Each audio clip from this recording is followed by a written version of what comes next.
Salat sunat. Langsung saja baca, silakan. Salat sunat itu terbagi kepada 3 bagian.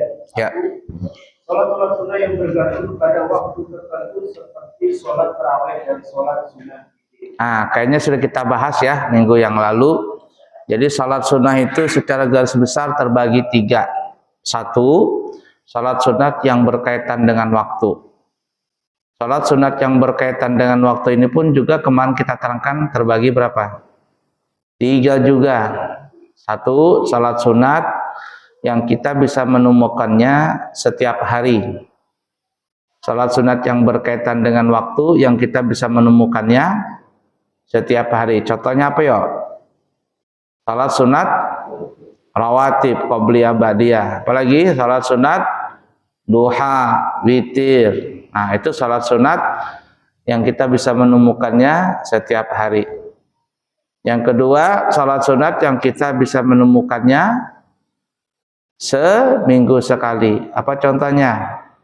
Qobliyah, ba'diyah, Jumat. Kemudian salat sunnah yang kita bisa menemukannya setahun sekali. Contohnya apa ya? Salat tarawih, Idul Fitri, Idul Adha. Itu salat sunat yang kita bisa menemukannya setahun sekali.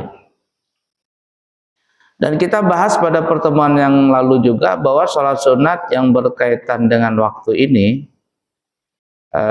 atau dengan sebab nanti ya, waktu atau sebab nanti ada juga sebab, itu secara garis besar cara pelaksanaannya, maksudnya berjamaah atau tidak, itu terbagi kepada 3 bahagian juga.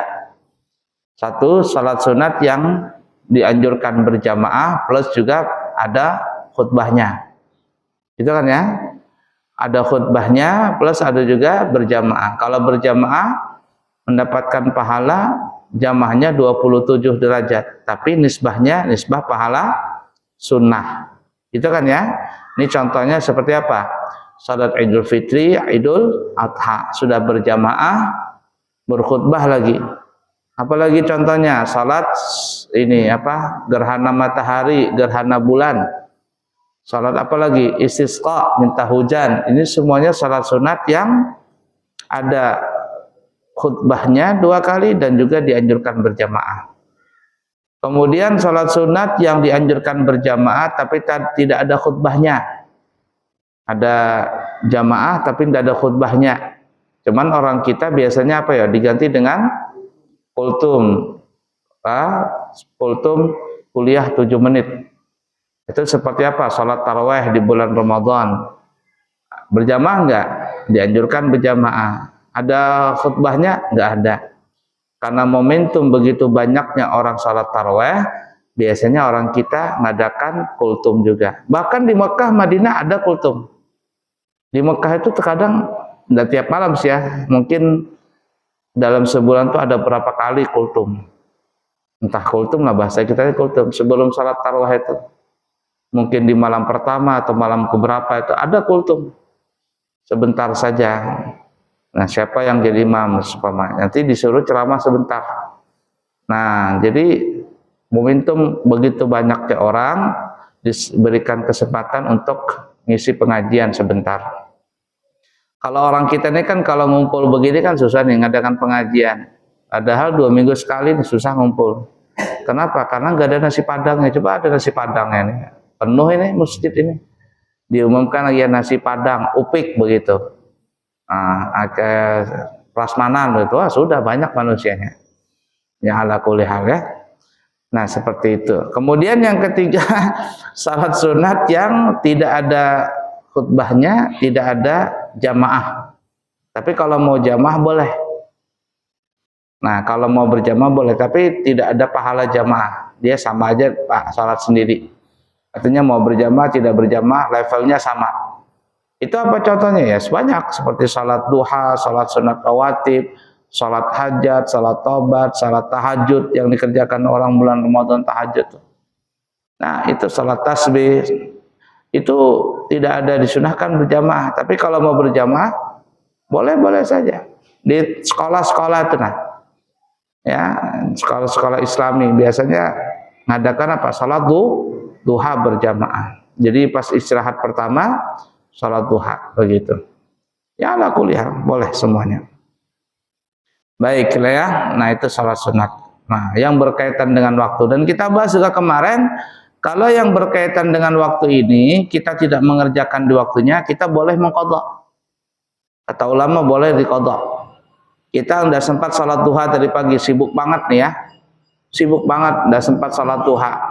Setelah selesai sholat zuhur baru kita bisa ada ruang waktu untuk sholat duha. Kata ulama boleh diqadha sholat duha itu setelah zuhur. Malam tadi kita nggak sholat tahajud, nggak sholat witir, kita boleh mengqadhanya di siang hari.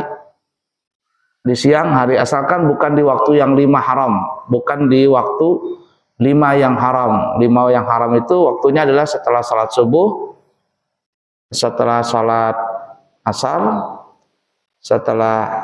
ketika matahari di pertengahan, ketika matahari terbenam, ketika hari matahari terbit. Ini sebaiknya jangan mengqadha di waktu itu. Ya, di waktu yang 5. Walaupun ada ulama boleh mengqadha di waktu itu, tapi sebaiknya jangan. Ya, sebaiknya jangan. Nanti kita akan sampai waktunya ya, pembahasan itu yang 5 haram. Nah, cuman kalau mau mengqadha sebaiknya bukan di waktu yang 5 tadi. Kalau di waktu yang 5 itu sebaiknya dihindari. Walaupun ulama mengatakan boleh saja mengqadha di waktu yang 5 tadi. Termasuk mengqadha salat wajib umpama. Tadi malam umpama enggak salat Isya. Habis salat subuh kita mau mengqadha salat Isya, boleh enggak? Ya boleh, hukumnya wajib. Cuman kalau kelihatan orang, nanti orang pada bingung, salat apa lagi ini kan ya. Jadi kalau mau mengqadha itu sebaiknya jangan kelihatan orang. Ya, jangan mengqadha setelah salat subuh kelihatan orang. Jangan mengqadha setelah salat asar kelihatan orang. Itu jangan. Jadi kalau mau mengqadha ya jangan kelihatan orang lah. Nah, makanya kita bilang walaupun mengqadha itu boleh di waktu yang 5 haram tadi, tapi sebaiknya kalau bisa dihindari. Kalaupun juga dilaksanakan jangan sampai kelihatan orang lain supaya tidak timbul tanda tanya bagi orang yang melihat kita. Baiklah ya. Baik, lanjut. 2. Sholat sunnah yang bergantung kepada sebab dan ini terbagi 3 bagian lagi. Stop. Yang kedua, kelompok yang kedua, sholat sunat yang berkaitan dengan sebab.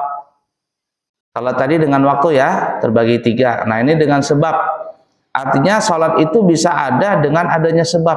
Kalau sebabnya nggak ada, maka tidak bisa dikerjakan. Nah, karena berkaitan dengan sebab ini, maka dia tidak berkaitan dengan waktu. Kapanpun kalau ada sebabnya, boleh. Kapanpun kalau ada sebabnya, boleh. 24 jam boleh. Nah, kita lihat dulu. Terbagi kepada 3. Silakan dibaca. Sholat sunnah yang sebabnya terjadi lebih terdahulu daripada sholatnya. Seperti sholat sunnah tawaf, sholat sunnah tahiyatul masjid, dan sholat sunnah wudhu. As-shalah as-sababul mutakaddim. Salat sunat yang sebabnya duluan ada. Jadi ada dulu sebabnya, ya dulu ada sebab baru ada salat. Kalau sebabnya belum muncul, maka tidak ada salat. Nah, jadi sebab dulu baru ada salat. Kalau sebabnya belum ada, tidak ada salat. Apa contohnya? Seperti salat sunat tawaf yang pernah umrah. Kapan kita mengerjakan salat sunat tawaf? Setelah tawaf. Ada yang sudah pernah berangkat haji atau umrah di sini? Belum ada. Wah, ini alhamdulillah sudah ada 1 orang. Berarti banyak yang belum ini. Mungkin waktu Nabi Ibrahim manggil ke sini berhaji, guringan waktu itu mungkin. Ya, karena kan waktu Nabi Ibrahim disuruh renovasi Ka'bah setelah jadi, diperintahkan oleh Allah Ta'ala naik ke Jabal Kubais. Naik ke situ, wahai Nabi Ibrahim, panggil kaum muslimin untuk datang berhaji, berumrah ke sini. Kata Nabi Ibrahim, bagaimana aku manggil ya Allah? Bagaimana manggil? Orangnya belum ada. Kata Allah Ta'ala, panggil saja. Mereka masih di alam arwah, panggil. Nanti aku yang menyampaikan itu. Jadi Nabi Ibrahim naik ke Jabal Kubais, gunung yang paling dekat dengan Masjidil Haram. Kaum muslimin, muslimat, kesinilah berhaji, berumrah. Gitu kan, gitu tuh ceritanya. Nah, kita tuh masih di alam arwah. masih bentuk ruh, belum bentuk jasad lagi. Kalau seandainya kita menyahut labbaik, berhaji kita, berumrah kita. Kalau sekali nyahutnya sekali. Kalau 2 kali labbaik labbaik, 2 kali berhaji, 2 kali berumrah. 3 kali juga berhaji berumrah. Yang punya travel tuh bang, tiap tahun berhaji, tiap bulan itu, mungkin dia waktu itu latah, dia tahu latah nggak? Lebih. Nah ini hati curiga, ada yang nggak bisa berangkat haji, nggak bisa berangkat umrah, mungkin waktu dipanggil itu tidur itu. Kata lebih kemari, nah sampai mati nggak berangkat haji, nggak berangkat umrah. Kan begitu memang ceritanya, riwayatnya memang seperti itu. Baiklah ya, sampai mana tadi kita? Kok ke situ larinya? Salat sunat tawaf. Tawaf dulu, baru ada salat sunat.